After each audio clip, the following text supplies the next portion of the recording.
No, I don't see crossbows. I see 100 DLC, but I don't see me crossbow.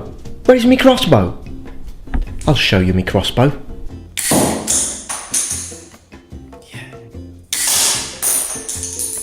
Woohoo! Hey noble ones, thank you for stopping by. Kingdome Come, Deliverance and Skyrim are two very different games. One is fantasy, one is historical. One was made by a AAA company, one was made by an indie studio. One required over 100 millions in budget. The other one... Wait. What? 100 millions? Let's drink to that. Why do I always throw my cups? Must have seen it in a movie or something. What's the bloody point? Let us all wake up from this collective dream you're having that KCD was supposed to be better than the Elder Scrolls Skyrim in every possible way. Here's the thing, they are two completely different games. Now, given first-person horse riding in a first-person game, yes. I mean, Bethesda, you did it in Oblivion. Why forcing me to horseback in third person in Skyrim? At least make it a choice. And why are we talking horses again? I'm a big supporter of the overall idea behind KCD. Historical accuracy, good looking armor, spectacular buildings, and I mean it. So don't get me wrong, it's a great game with a lot of potential, but it is also a game that dreamt too high. It set its goals very high for its budget. Dungeons and no dragons, dungeons and no crossbows. The devs are really nice. They invited me to their studio in Prague. They just sent me the art book, and I mean, look at this. OP Nerf Next Patch PLZ. This is beautiful. So thank you so much. But regardless of how nice they are, it behooves me to be honest with my audience. This game is not for everyone. Let's face it. Now in this video I'm not gonna even mention the bugs because I mean, wanna talk Bethesda and bugs? Ubisoft anyone? KCD has done some things perfectly.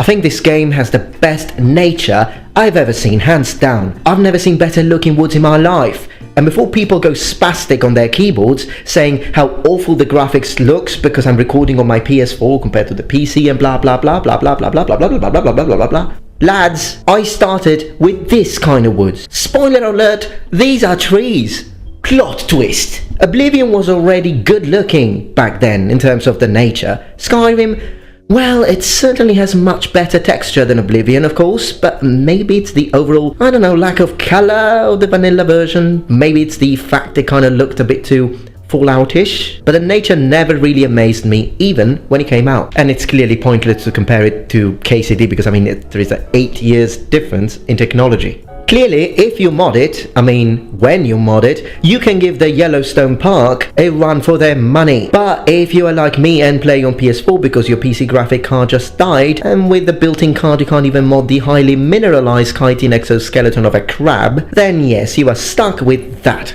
And it's not really amazing. That was specific, by the way, the crab part. Seriously though, crabs are epic. Have you ever seen a Japanese spider crab? Gosh, talking about reality surpassing fantasy.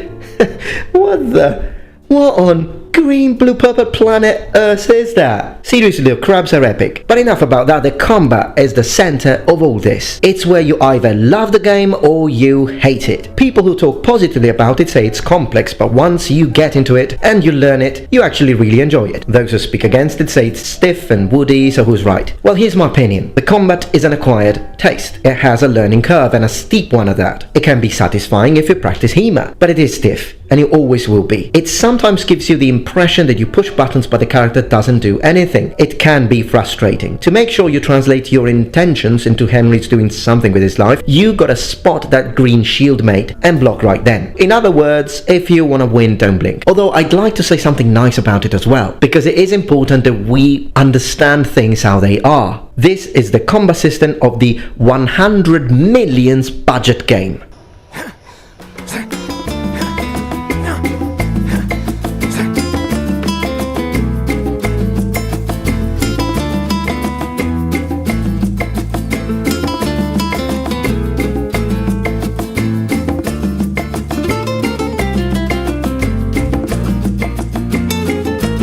So I'm actually pretty amazed they got that far. They got it to work, because the idea was a tough one. Medieval combat that should be realistic but fun to play. Not an easy task. To understand this, you have to imagine it like this. Within the video game world, you've got a scale between realism and fun to play. I mean, imagine if they had to make realistic traveling in video games. Like, hey, you need to go from one city to the other. Well, you've got to walk for 6 days in real life. So there are some things that just you can't make realistic. Imagine if you had to go to the toilet like 3 to 4 times a day. Now, some realism is good, very good, but if you tilt the scale too much in the direction of a realistic combat simulator, it just won't be fun to play, because in order to make it work, you need a lot more money and development time. Again, remember, this is a 100 million plus game, and the combat is literally swing left to right and then right to left. Realistic medieval combat is so complex, so full of possible scenarios, so full of different possible angles where to attack and riposte and feints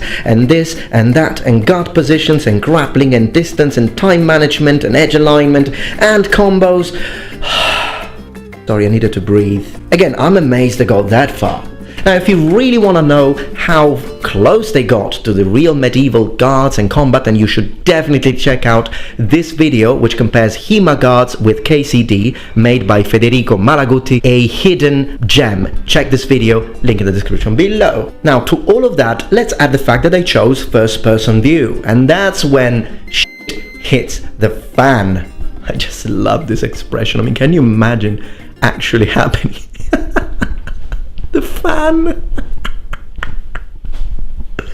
Mamma mia. So the reason why the combat feels clunky is first person. Now, don't get me wrong, first person view games are my favorite because they are the most immersive, hands down. But imagine playing For Honor in first person.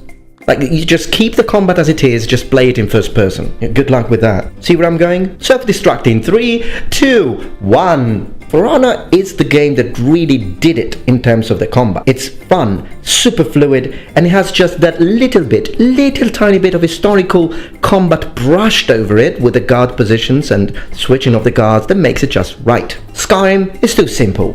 KCD, too complicated. For Honor, in my opinion, got it right, but then again, the third person really makes the difference in that game. So should KCD have been in third person? No, definitely not.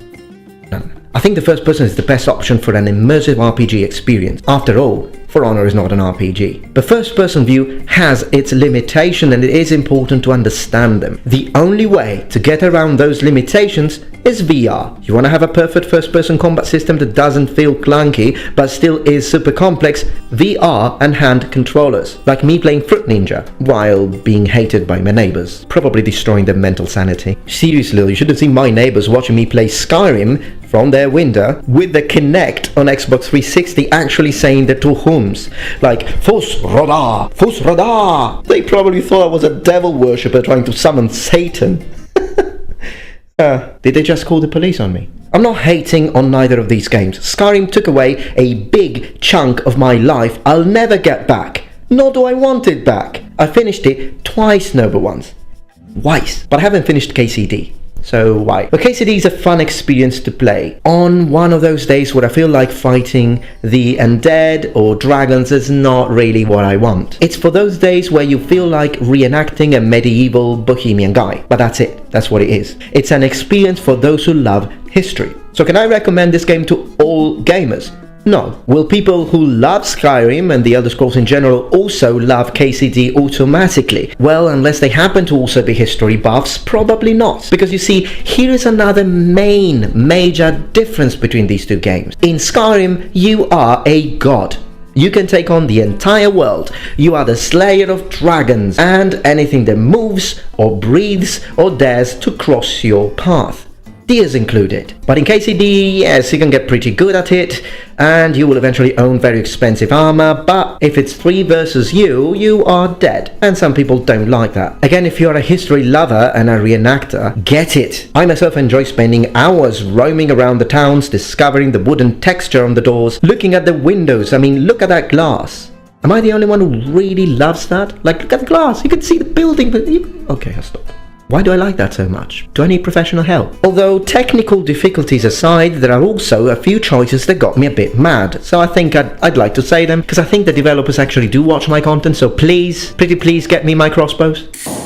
I'm the son of a blacksmith, but the game has no crafting. I know, some of you don't care, but I'm one of those Skyrim players who got smithing to 100 and has crafted every possible armor set and weapon in the game, and I love mining in this game. I don't know why. What's wrong with me? Why do I love mining so much? Can you get me the number of a psychiatrist, please? But yeah, that pretty much sums it up. This is the end of the video. Thank you so much. No, I just can't. I can't. This is 1403 Bohemia. It was a massive crossbow country. And you know what some people said in the forums? They're like, well, maybe crossbows weren't around at that time, so that's why they didn't. Oh my God. Sweet Akatosh, save my soul. Other people say it's because of, you know, gameplay reasons, because crossbows will be too OP. But hold on a minute, you just said you wanted to release the game. If you were wondering about medieval Bohemia and you see a guy with a crossbow, run! Historical simulation right there. If you don't want to find yourself in that situation, buy a crossbow and be the guy who shoots first. Seriously though, I mean, I wouldn't mind, of course, paying for the DLC, as long as it's reasonably priced. And don't do what Tecmo did, because with Dead or Alive, it's literally ridiculous. Season pass for Season 1 is like twice the price of the actual game. Are you joking? But seriously, get me the crossbow. Alright, noble ones, well, thank you very much for watching. I hope that you enjoyed this video. If you did, please remember thumbs up, and if you're still not a member of this community, become a noble one. Subscribe to my channel for more content from the Metatron. And remember, the Metatron has spread his wings. Goodbye.